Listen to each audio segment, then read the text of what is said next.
Të nderuar shikues, përshëndetje, do jemi së bashku në edicionin informativ këtu në ekranin e kanalit 7, ku ndër të tjera do të ndiqni. 50 vjeçari që u bë shënjesër atentatit në Sarandë u qellua nga 2 persona me motor, autorët u larguan pas ngjarjes si plagosur me disa precedent penal. Sali Berisha deklaron se raporti i Komisionit Evropian vërtetoi akuzat e opozitës ndaj qeverisë, kryetari i Partisë Demokratike sulmon Edi Ramën dhe SPAK-un. Alarm për rritjen e rasteve me diabet, shqetësim ulja e moshës së pacientëve, mjekët bëjnë apel mos i neglizhoni kontrollet për ta kapur në kohë sëmundjen.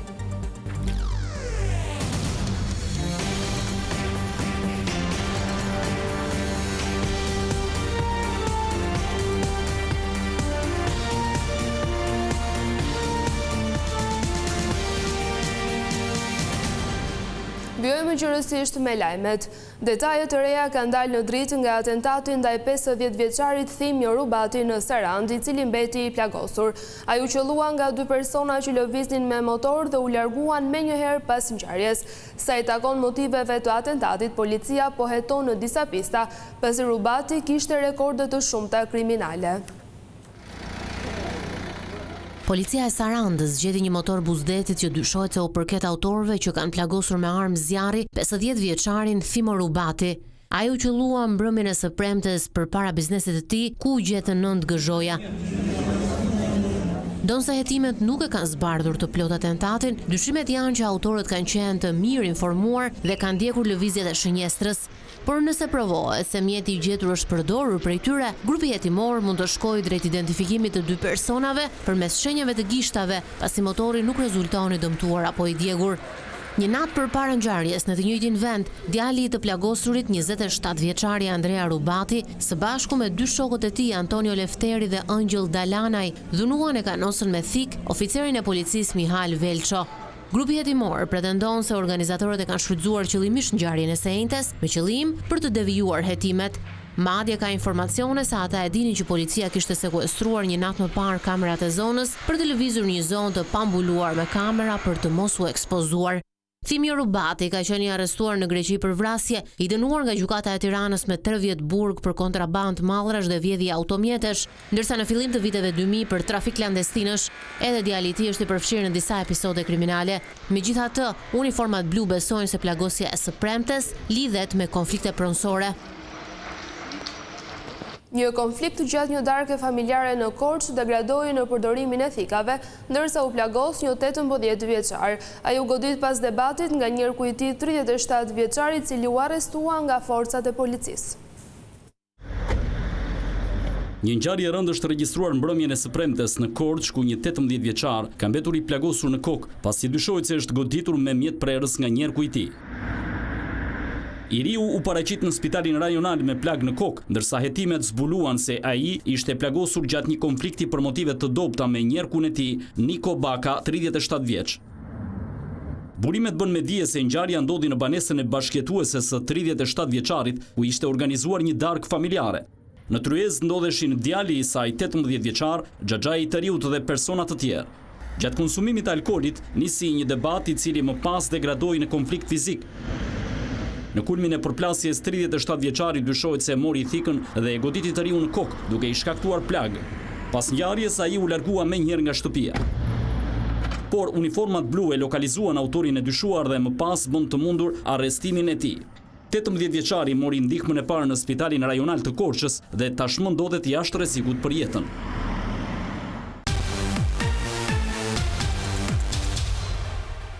Për Sali Berishën, raporti i Komisionit Evropian për sundimin e ligjit vërtetoi qartë akuzat e opozitës lidhur me çështjen Balluku. Ai akuzoi kryeministrin Edi Rama se shndërroi SPAK-un në një organ të Partisë Socialiste. Kryetari i Partisë Demokratike Sali Berisha ka komentuar raportin e Komisionit Evropian për shtetin ligjor, mediat e lira dhe drejtësinë, duke u shprehur se aty shfaqen kritika të forta ndaj qeverisë Rama. Në një bashkëbisedim online me qytetarët, kryedemokrati pretendon se çështja Balluku ka bërë që kryeministri të humbas besueshmërinë dhe mbështetjen në arenën ndërkombëtare. Damkos Edi Ramën dhe regjimin e tij në mënyrën më të fuqishme. Mbrojtjen që ai bëri korrupsionit të Lubi Ballukut me emër, sulmet e pa principa ndaj organeve të drejtësisë nga Edi Rama, korrupsionin e shfrenuar të policisë së shtetit dhe organeve dhe institucioneve të tjera, Lubi Balluku është bërë tashmë çështje jo vetëm e shqiptarëve, por çështje e Bashkimit Evropian. Lideri i opozitës nuk harroi të sulmonte prokurorinë e posaçme kundër krimit dhe korrupsionit, duke e cilësuar si një institucion që kontrollohet nga kreu i qeverisë. Por siç e dini, i nderuar zotëri, ai spakun e ka shtruar në një seksion në një organizatë të Partisë Socialiste. Ndërkohë, qëndrimi i Tiranës zyrtare ndaj deklaratave të ministres serbe, që tha se do të spastronte etnikisht Kosovën, për Berishën tregon qartë se Rama mbështet presidentin serb Aleksandar Vučić. Edi Rama dhe zëdhënësi i turpit Ministrinë e Jashtme kanë heshtur si fije e barit, dhe jo vetëm heshtur. Por Edi Rama deklaroi se nuk mund të përfshihet në histerizëm asaj një çyryk flet këto apo ato. Edi Rama është një sklav, një vasal i Vučićit. Sa i përket protestave qytetare për çështjen e Zvërnecit, Berisha u bëri thirrje simpatizantëve të Partisë Demokratike që t'i bashkohen revoltës qytetare.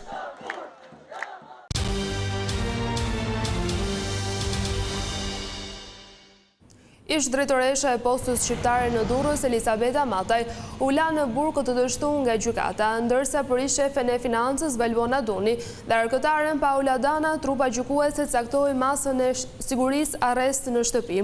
Gjatë seancës, Elisabeta Mataj u pyet për lekët e vjedhura, por ajo është përgjigjur se nuk e di se ku janë.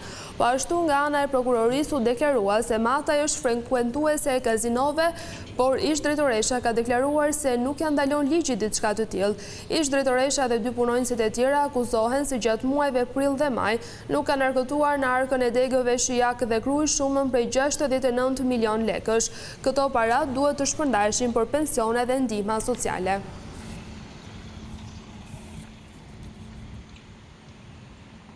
Një 43 vjeçar afgan ka përfunduar në pranga si organizatori trafikut të 10 klandestinëve, të cilët rrezikuan të mbyteshin por u shpëtuan. Ndërkohë policia është në kërkim të bashkëpunëtorit shqiptar të 43 vjeçarit. Policia kufitare e Vlorës zbardhi ngjarjen e ndodhur të premten pranë ishullit të Sazanit, ku rrezikuan të mbyteshin 10 emigrant nga vendet e lindjes së mesme.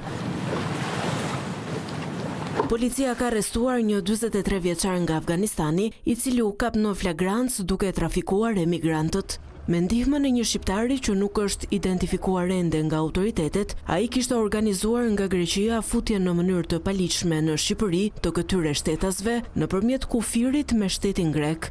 Më pas në seman të firit, ai kishte marrë gomonën e lënë në dispozicion nga shtetasi shqiptar dhe do të transportonte drejt Italisë 10 emigrantët nga vendet e treta. Por në orët e para të mëngjesit të së premtes, policia kufitare e Vlorës mori një sinjal sepse emigrantët rrezikonin të mbyteshin në det të hapur. Në Gomona, autoritetet gjetën dhe arrestuan 43 vjeçarin nga Afganistani, ndërsa emigrantët u transportuan fillimisht në zonën e Triportit në Vlorë, ku ju nënshtruan kontrolleve mjekësore paraprake. Më pas u shoqëruan në polici ku u morën në pyetje. Autoritetet po vijojnë hetimet për të identifikuar dhe kapur edhe shqiptarin e përfshirë në trafikun e klandestinëve.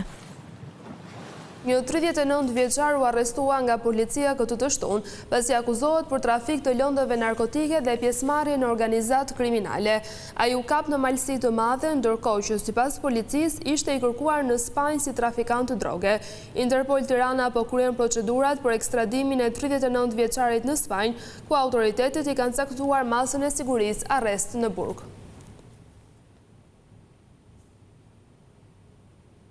Rreth të gjatë automjetesh dhe pritje deri në 3 orë janë regjistruar këtë të shtunë në pikën e kalimit kufitar në Qafthan, duke shkaktuar vonesa për qytetarët. Edhe pse autoritetet shqiptare dhe të Maqedonisë së Veriut kanë njoftuar më herët se një marrëveshje e re synon të shkurtojë kohën e pritjes në kufi, sistemi i ri ende nuk është vënë në zbatim. Përpasoj procedurat e kalimit vijojnë të kryhen sipas praktikave ekzistuese, duke shkaktuar fluks dhe vonesa të konsiderueshme. Për shkak të pritjeve të gjata dhe temperaturave procedurave të larta, udhëtarët përballen me vështirësi. Pritet që zbatimi i marrëveshjes së re të kontribuojë në përshpejtimin e procedurave kufitare. Mjekët japin alarmin për rritjen e numrit të personave që vuajnë nga diabeti. Afro 50% të prekurve nuk e dinë që bashkëjetojnë me sëmundjen, ndërsa janë shtuar rastet edhe tek të rinjt. Diabeti po shfaqet gjithnjë më shpesh si një problem serioz i shëndetit publik në Shqipëri. Sipas të dhënave nga Instat, gjatë vitit të 2025, vdekjet nga sëmundjet endokrine u rritën me 15.3%, krahasuar me një vit më parë ku diabeti dhe komplikacionet e tij përbënin pjesën më të madhe të rasteve. Shifrat që neve kemi aktualisht të diabetit janë në kuadrin e një epidemie. Pra, ne aktualisht jemi mbi 580 milion individ me diabet dhe parashikimet në 2050 parashikon që të shkojnë mbi 800 milion. Dhe ajo më problematika është sepse gati 40-50% e individëve që e kanë diabetin nuk e dinë që e kanë. Dhe një ndër faktorët më kryesor që neve po na shton këtë numrin e rasteve në këto të paktën 3-4 dekadat e fundeve është mbipesha dhe obeziteti. Është neglizhuar hecja, nivelet e ushqimeve, ne kryesisht po shkon drejt ushqimeve të procesuarave, ushqimeve të shpejta. I njohur edhe si sëmundja heshtur, diabeti shpesh zhvillohet pas simptoma të dukshme në fazat e hershme. Është një sëmundje, një vrasës i heshtur dhe shumica e rasteve ai është prezent pa shenja klinike, pra duhet patjetër të bëhet matje dhe është shumë e thjesht matja e sheqerit. Pra nuk është se kërkon një ekzaminim invaziv apo kërkon një përgatitje apo të kërkon që ti të shtrohesh në spital. Ekspertët e shëndetit theksojnë se diagnostikimi i hershëm, kontrollet e rregullta periodike si dhe një stil jetese i shëndetshëm mbeten mënyra më efektive në parandalimin e komplikacioneve të diabetit. Duke ditur që ne tham rreth 40-50% e rasteve që e kanë diabetin nuk e dinë që e kanë, ne këtu duhet të punojmë, po themi, në mënyrë që ti diagnostikojnë dhe mos na vinë me komplikacione, se komplikacionet janë goxha madhore. Diabeti është një shkaktar kryesor të verbërisë. Shkaktari, mund të themi 2 deri në 4 herë më shumë pacientë diabetik kanë risk për të bërë infarkte, 2 herë më shumë për të bërë insultet e trurit ose këto goditjet e trurit, problemet me veshka. Trajtimin e dur është njëra anë, është ndryshimi i stilit të jetesës, regjimi i aktivitetit fizik ana tjetër, është menaxhimi i stresit. Sipas mjekëve endokrinolog, vitet e fundit diabeti po prek gjithnjë më shumë moshat e reja. Shqiptarët po marrin gjithnjë më shumë borxhe për pushime dhe për blerje të ndryshme. Referuar të dhënave zyrtare, shihet se ky trend ka njohur rritje vitet e fundit. Bëhet fjalë për kredi konsumatore ose overdrafte. Të marrësh para borxhe dhe për qejf. Të paktën këtë prirje duket se po ndjekin shqiptarët vitet e fundit për të financuar jo vetëm pushimet verore, por edhe blerje të ndryshme. Sipas të dhënave të Bankës së Shqipërisë verën e kaluar, bankat ofruan 390 milion lek në formën e overdrafteve në euro, një shifër që pritet të tejkalohet edhe gjatë kësaj periudhe. Lidhet me pjesën kryesisht të rritjes së konsumit të tyre, me entuziazmin e ardhjes së sezonit, por dhe nevoja për të plotësuar në shtëpitë e tyre. Pasi shikojmë që një pjesë e madhe e produkteve elektroshtëpiake apo celular apo të tjera janë të financuara përmes institucioneve financiare të kreditanis, të cilat të mikrokredive të tjera me radhë, të cilat mundësojnë që ti të blesh produktin për ta paguar me këste më bazë. Rritja e përdorimit të kësaj forme huamarrjeje, por edhe kredive konsumatore në tërësi, sipas ekspertëve është një tregues që lidhet edhe me nivelin e mirëqenies ekonomike të familjeve. Nga ana tjetër kjo tregon edhe rritje të varfërisë, se po të kesh mundësinë ta blesh vetë, atëherë pse jo, s'ke pse të paguash ato interesa të këtyre kredive. Pra, ngelemi në sa më shumë të rritet kredia konsumatore, do të thotë jemi më tepër për shpenzimet të cilat shkojnë në përditshmërinë dhe nevojave të individit. Pra nuk jemi në linjën e investimeve. Megjithse overdrafti është krijuar si një instrument financiar për të përballuar nevojat të përkohshme për likuiditet, ekspertët thonë se ai po përdoret gjithnjë më shumë për konsum të zakonshëm. Overdrafti duhet ta kesh për të qenë aty për një moment të caktuar që ti për 5 ditë, 10 ditë, 15 ditë, 20 ditë mund të kesh nevojë për një pag ekstra për ta përdorur për një shpenzim të papritur, por jo ta mendosh për të blerë dhe për ta mbajtur gjatë me muaj të tërë apo me vite të tëra. Atëherë kjo kthehet në një barr dhe në një shpenzim të panevojshëm. Përveç sezonit veror, periudha tjetër kur vihet re një rritje e fluksit të marrjes overdrafteve është fundi i vitit, konkretisht muaji dhjetor. Të nderuar shikues, është gjithçka e përgatitur për këtë edicion informativ. Bashkë ndajemi këtu, natën e mirë.